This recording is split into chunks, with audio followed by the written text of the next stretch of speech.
considerations, bone marrow suppression. So myelin suppression, what is that?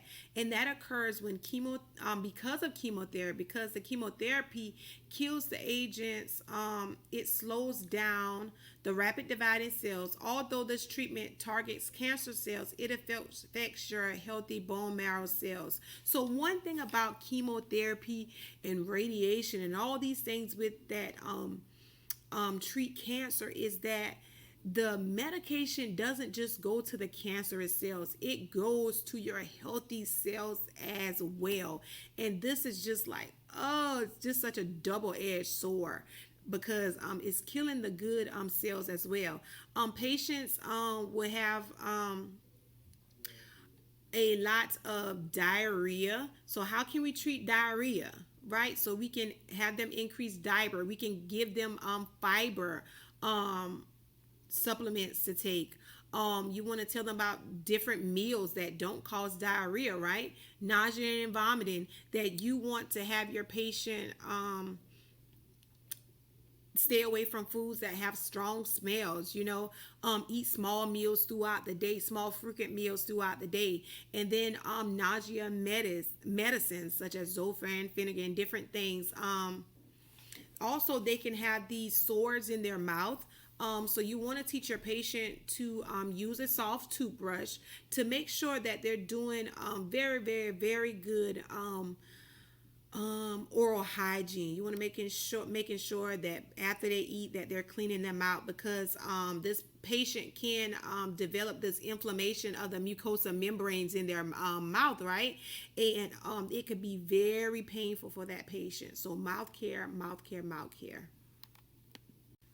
All right, so when you're taking care of a patient who just had chemotherapy, within a few days, their immune system is just going to drop. Their white blood cells is going to drop, and our white blood cells is our defense. That's our fighter, right? So that patient is going to be at an increased risk for infection. That their red blood cells are going to drop, so their hemoglobin is going to drop. So that patient is going to need some blood. They're going to have thrombocytopenia. Their platelets are going to drop, so they're going to need platelets. This patient is going to be at an increased risk for bruising and bleeding. So you want to make sure that you do bleeding precautions on those patients. And also with the patients with the reducing your white blood cell count, this patient is going to be at a high risk for an infection. So with our patients who have decreased white blood cell count, we do, and also know your normal ranges, right? All right, so they're going to be on neutropenic precautions. I'm not going to go over it even though it's on the screen, but I want you guys to come to class and we're going to discuss neutropenic precautions in these patients. So just remember that this patient is now at the most vulnerable part of the stage of cancer, because now their body I like to say it's shot out. Literally everything is so low on that patient. So you want to just make sure that you are following your neutropenic precautions, that you're following your transfusion protocols as well.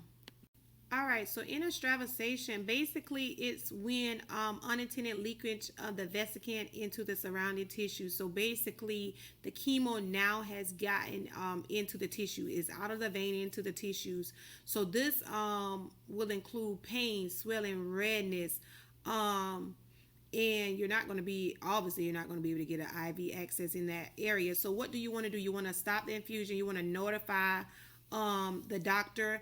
If that drug has an antidote, you want to give that. But the biggest thing with that, so like I said, I did oncology, so it was knowing which medications could go through a peripheral line, but it was some medications that were high on the vesicant list that you could not give IV. But let's say that we could give it IV. We literally had to go in and check that IV, pull back for blood return, just to make sure that they're on it's in the vein to prevent this complication from coming up. So you want to make sure that you're checking your patient IV, checking policies and protocols when it comes to which chemo can be administered IV, which chemo can be administered via the central line. But you really don't see this in your central lines because the catheter is secure and it goes straight into the bloodstream, goes straight to the heart. So you really don't see that in your central lines, but it's more in your peripheral IVs. All right, so with stomatitis, this is basically ulcerations of the oral mucosa. So for this, you want to have your patient do small, frequent meals, antiemetics, avoid spicy foods, and frequent mouth care.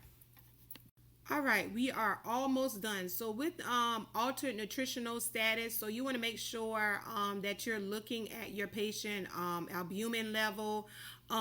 Your patient will have weight loss.